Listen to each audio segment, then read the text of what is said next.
Welcome back to Raised by Wolves. The story so far has been extremely unpredictable, so I'm not even going to pretend like I think I know what's going to happen. Survivors in New York trying to rescue us. No. Maybe it was like mutated humans or something, but Maybe I can help you. No, those get were away! not like regular humans. I understand And with the right it's amount normal of to be preparation, upset and scared in one this can defend situation, against but stop anything. crying, please. They can help simplify complicated They concepts. don't want to hear it, Mother. It's not going to make them feel any better. Nonsense. Yeah, Campion. yeah, You y'all are used to being love this kind of story. assholes right now. Like, listen to the goddamn I lied. story. I never loved it.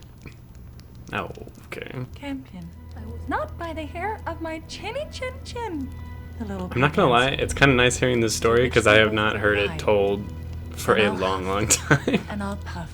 I know it's kind of weird, and I'll but blow your house in. I really do love this intro. Like, it's truly beautiful imagery. Very beautiful song as well. 1,000 Mithraic passengers make the 13-year journey to Kepler 22 aboard the Ark of Heaven. Bodies travel in a state of hibernation while their minds are able to interact with each other as if they are awake. Really? That's weird. I don't think I would like that. Still being able to, be conscious and interact with other people while you can't move. Oh, never mind. Unless it's like virtual reality. In this case, that would be fine with this. Dude, if we ever get to a point in virtual reality where it's like this, I would be one of the people that would just choose like the Matrix option. Just put me under forever. Yeah. I don't want to live in reality. Like, I'd rather take I'm just a vessel. the Saw impossible guides my hand. and fantastical world over the real one. What? You never talk to me. I Never knew he would know there was something different. Come on, this is an opportunity to be better parents than his own parents. Like, I just, heard that there are places for kids to play and stuff on board. I mean, I you guess go see that what you is can what they're find. trying to do. Come on, go have some fun. Mother, I can't even be a mother. Why? You know why? Okay, just A little bit of backstory stay there, positive. I would like to know. I'm gonna go talk to him. Honestly, didn't expect these two to be like this. It really does seem like they kind of wanted to be parents or better people, but for whatever reason they got stuck in their lives as soldiers. They're becoming very, very interesting characters. Captain, Honestly, everybody is. enjoying yourself? Peter signaled she's holding you captive. Looks like there is a good amount of them that survived. I don't really know how, but that equally complicates things. Wonder where they filmed this. I'm sure one of you knows. Forget it. Like, I understand why he's upset, but it's really frustrating. Like, you're alive because of them. What took you so long, Campion? It's my fault he's late, Mother. Of that, I have no doubt. Who's a Heliodramus, courier of the sun? Yeah, no, Shut just up. stop Come on, talking. admit it. You're glad he picked you.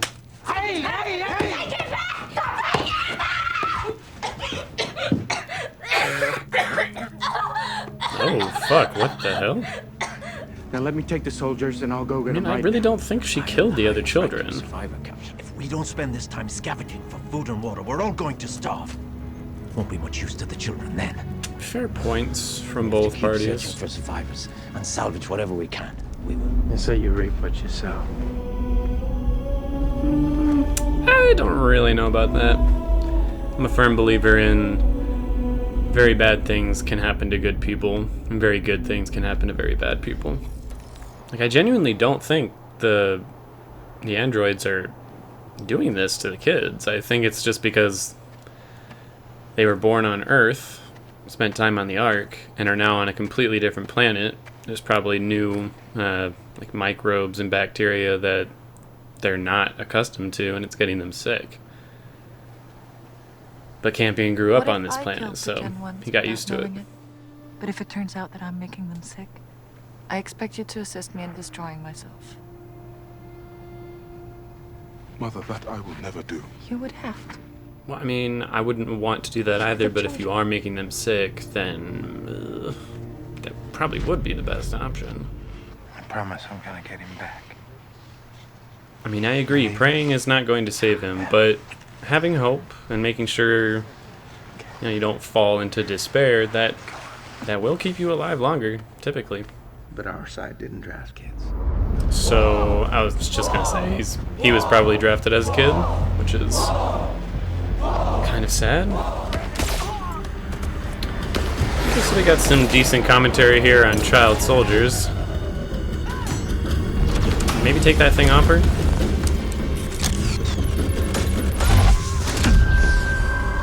Whoa. You know, I don't hate milk or anything, but I just don't... I don't want to, like, drink a glass of it. But I mean, if you have nothing else... So we have forgiven him. Uh-oh. Is that not what soul teaches us? See if that'll take us out anywhere. So, this guy's dead. What's your plan here, Mother? What are you doing? Looking for medicine? Medicine? Alright. Solid plan. Try to lead her off. We can't engage in necromancer in the open. You will be shielded by the armor of Mithras. You've nothing to fear. Are you stupid? Are you sure? Or you could just wait. Oh, hello. Shit. How is it still moving? Oh. Bye. Yeah, how was the android still moving after she ripped its, like, power supply out?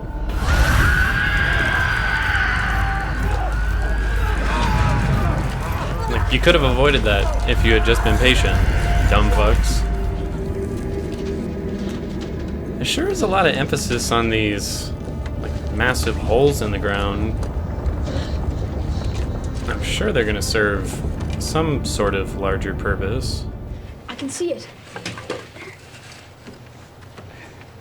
What but I can't reach. are you planning to do, Campion? Move aside. Can't seem to find anything. Campion? Unlock the door. I'm sorry, Tom. And I don't see how that would really stop him. Campion!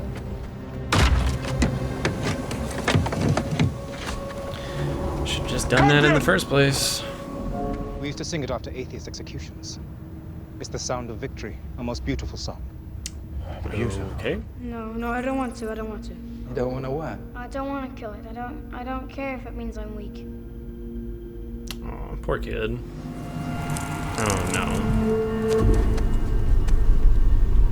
Think I would have the same reaction? Where'd you go? It's time you learned your place. What are you gonna do about it? This motherfucker not even walking. I really despise, like, hierarchies and the ideas of kings and just people that are considered higher than others, I guess. Such bullshit. The pits begin to decay, contaminating the rest of the tuber. Oh, so it's the Gen 1s were food that's exposed early been enough that they must have poisoning developed them. some resistance. It wasn't you. I mean, it wasn't, but you're the one who fed them to You are a them. parent. Gonna have to come up with a new food source, but I suppose in a way that's good news. It's been hurting since yesterday. I didn't want to say anything because I was afraid of upsetting your android. You almost said She mother. really thinks she's poisoning us. Oh, what is that? I wear the armor of Mithras. Shut the fuck up. Now is not time to pray. Have you managed to find that pesky mouse yet, Campion? He's a little upset. Oh, fucking hell, that scared me. What are those things? Who is that? Yeah, what? Who's that? I would not follow whoever that is. Oh, shit. Well, that's not good. Damn, how are you about to end it like that? That episode left me on a couple cliffhangers. What the hell? Well, I enjoyed that episode quite a bit. I don't think I liked it quite as much as the last episode, but I did like it more than the first episode. It was frustrating to see the children throughout the entire episode completely distrusting both mother and father on literally every single thing that they said. But at the same time, it makes sense. I can't really hold it against any of them for not trusting these androids when they don't have any kind of proof that mother's not the one that's making them sick, that they don't feel any real emotions, or that the creatures out there exist. That being said, the creature part I think is what frustrated me the most, just because I forget her name, but the girl who's pregnant literally saw them with her own eyes and they still didn't believe her. They're like, oh, mother made you see that. And that was very frustrating. And she seemed to be the only one who did kind of trust them at that point, even saying, you know, mother did seem like she was very worried about me. I've never seen an android be like that before. So out of the children, she's probably my favorite of those characters. And I'm glad that they didn't spend like half the season with the kids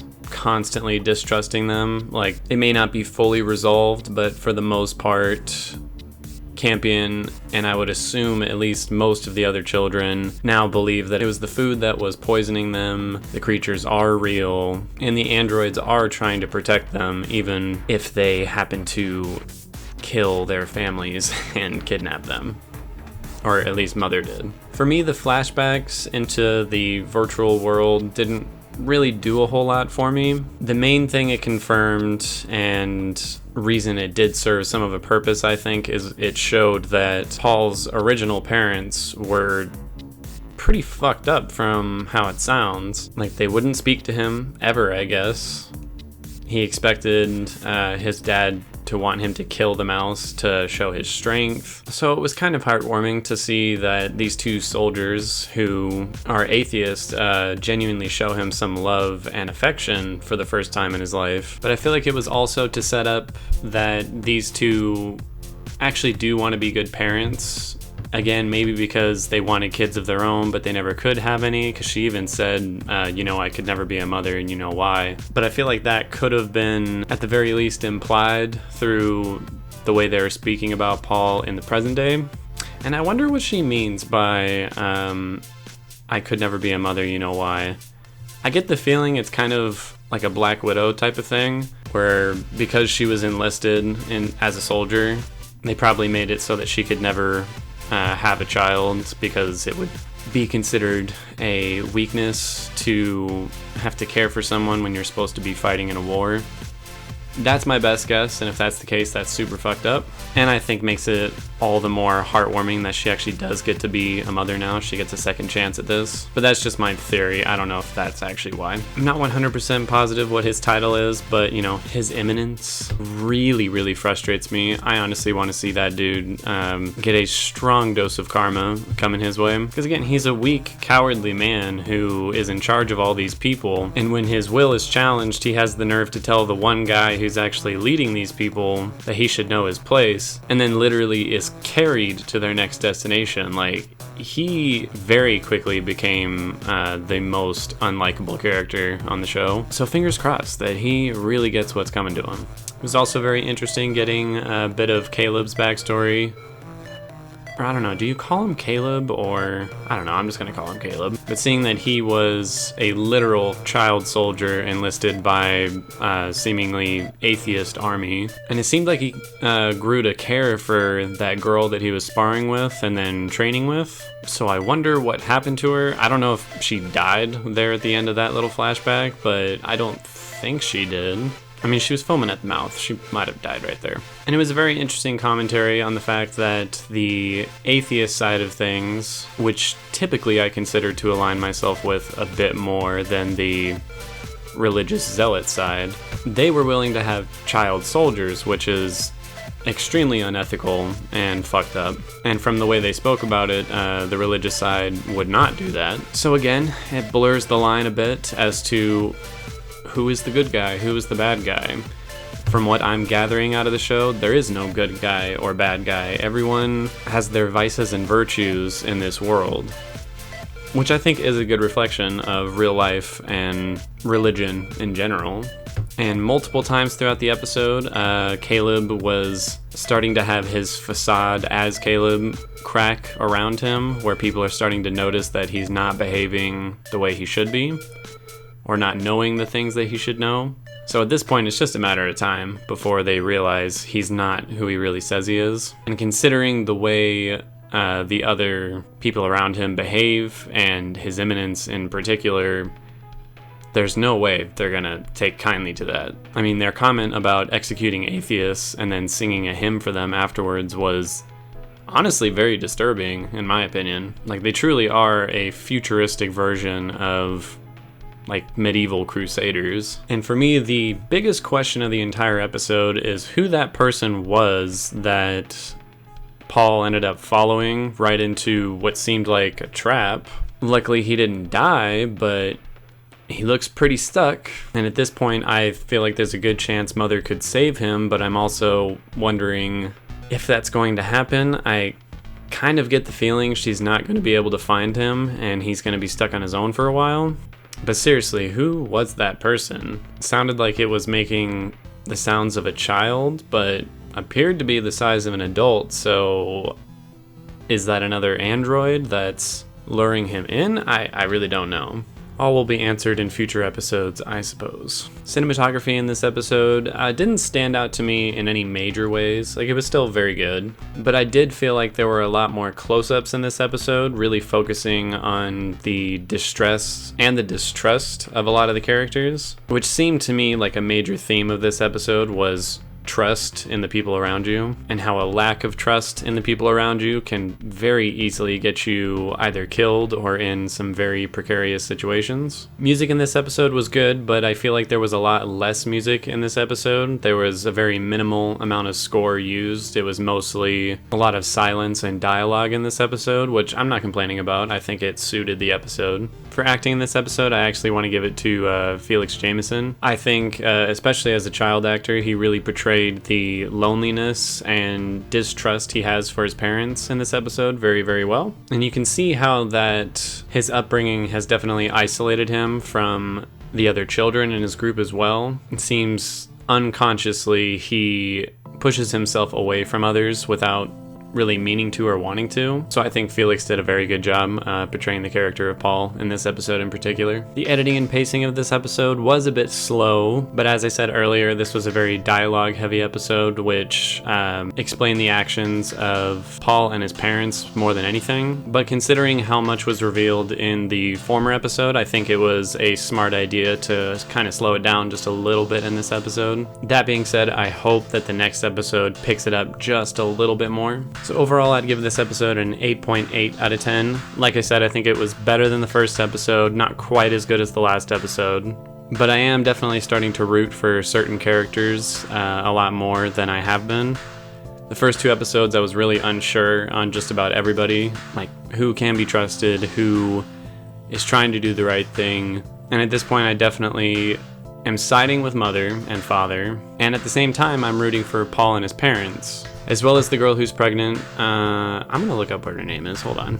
Tempest. I'm definitely rooting for her. She, like I said in the episode, I think she's my favorite of the children in terms of intelligence and willpower and intuition. She seems to really know who she can and cannot trust. So yeah, I'm getting really into it. I still could not begin to tell you where I think the story is going to go. It remains very unpredictable, but I'm certainly excited for the next one. And that is about it.